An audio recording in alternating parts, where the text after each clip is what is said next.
A very big hello to dear students and all friends, and I welcome you to the next video of this series of clinical examination of swellings. So far in the section of palpation, we have seen various features like temperature, tenderness, surface, margin and consistency of any swelling.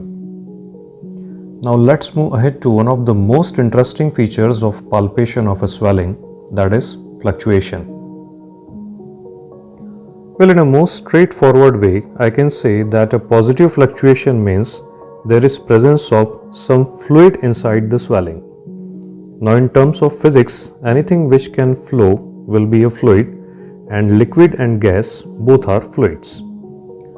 But practically, gas is present in our body mainly in the lungs and bowels.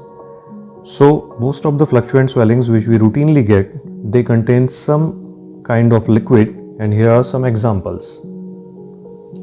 If the swelling contains any of these fluids, it will give rise to a positive fluctuation test. And some common examples are liquefied hematoma, cystic hygroma, abscess, ranula, etc. I must also add CSF in this list, which is present in meningocele and encephalocele. Now in clinical examination, the fluctuation test is based on the principles of Pascal's law, which states that the pressure exerted to a fluid is transmitted equally in all the directions. So in this case, if these two fingers, they generate a pressure wave at one pole of the swelling, and if there is fluid inside the swelling, then the wave will be transmitted to the other pole and it will be felt by these two fingers. So these fingers, they are called as displacing fingers, while these two who feel the wave, they are called as watching fingers or feeling fingers. Now here I would suggest you that before examining this on any patient, you should try to feel this wave on some non-living object. You can use a water-filled balloon or a pouch of milk or mineral water for it. If you hold a balloon or a pouch of mineral water at one pole and generate sudden sharp wave, then you will feel the wave at the other pole by other fingers.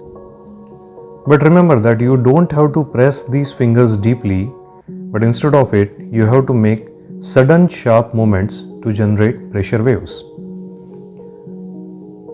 Now in contrast, if your swelling is not having any fluid inside, then the pressure waves will not be transmitted and the watching fingers will not feel anything. So in this case, the fluctuation test will be called as negative. Now here again you can do the same experiment using a soft cotton ball or a smiley ball. They'll feel soft like the water balloon, but here the fluctuation test will be negative. Now during clinical examination, there is no single method to assess fluctuation of all swellings. Everything depends on size and mobility of the swelling. We'll see all the tests one by one. Now here, as you can see that depending on the size of the swelling, you can use 2 fingers, 4 fingers or all fingers of your both hands. Now in all these cases, one set of fingers, it is displacing finger which is generating the pressure wave, and the other set is watching fingers which are passively feeling at the other pole.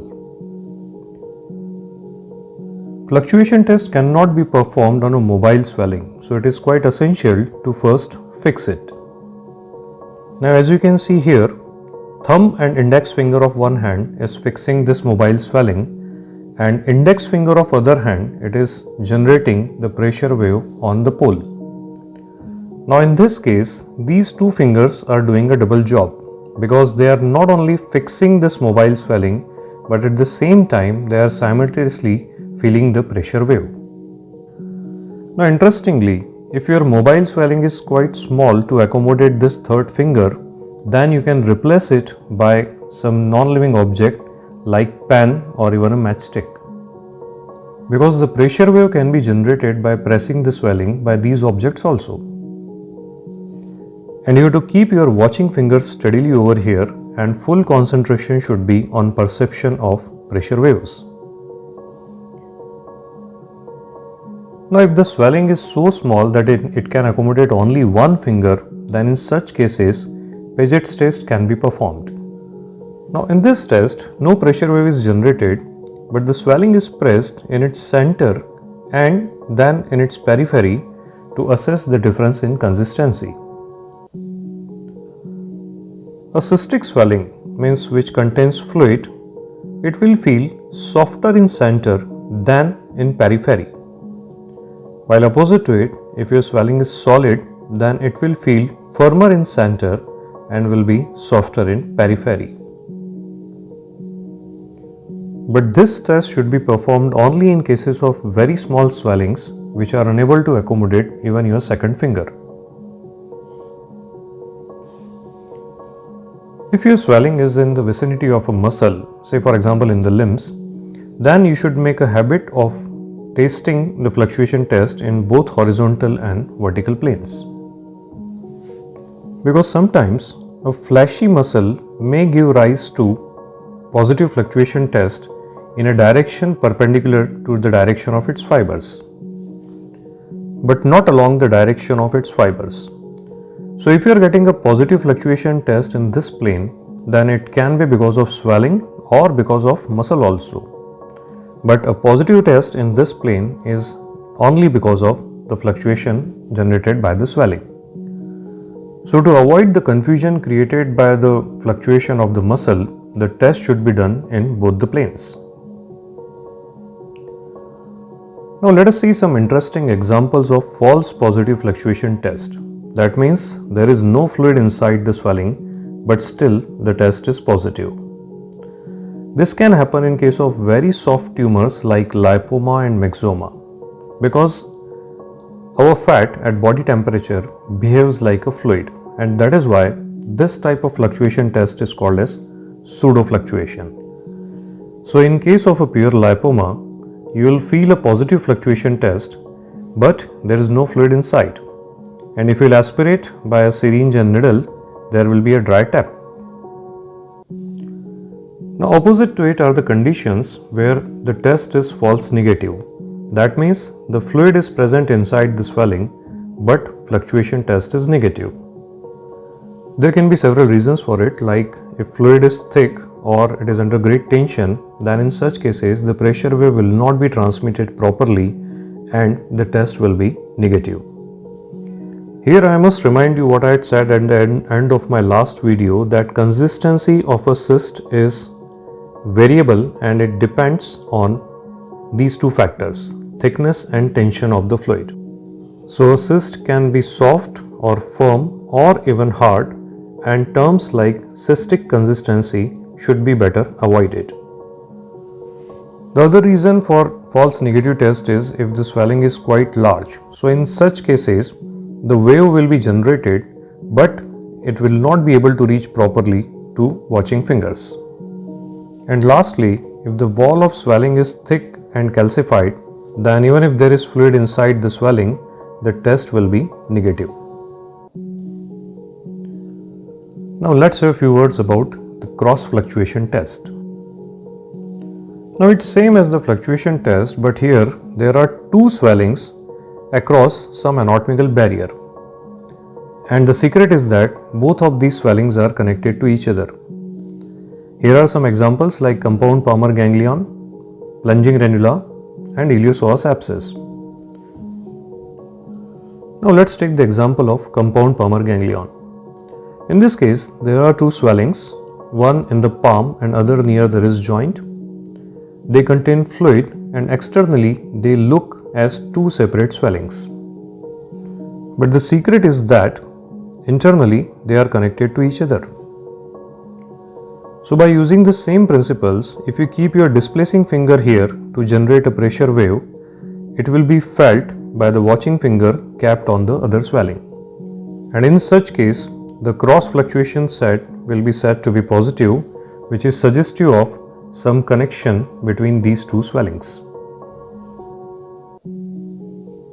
And finally, I must conclude with a very famous statement, or rather a common mistake in presentation. Consistency is hard, fluctuation test is negative. I'm sure that every teacher or examiner has heard this statement and he has corrected his student for it. Because if you are feeling that consistency of your swelling is hard, then in that case, please do not even take the name of fluctuation test. Because as we had seen in the last video that a hard object cannot be pressed by external pressure, then in such cases, you cannot generate a pressure wave by your displacing fingers. In other words, you cannot perform a fluctuation test in a hard swelling. So in such cases, you should skip this test and should proceed for other tests of clinical examination.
So that's all for this video. If you liked it, please share it with your friends and subscribe the channel. We'll meet again very soon with another video on some more features of palpation of swelling. Till then, stay healthy, stay safe, and always keep learning in your life. Goodbye.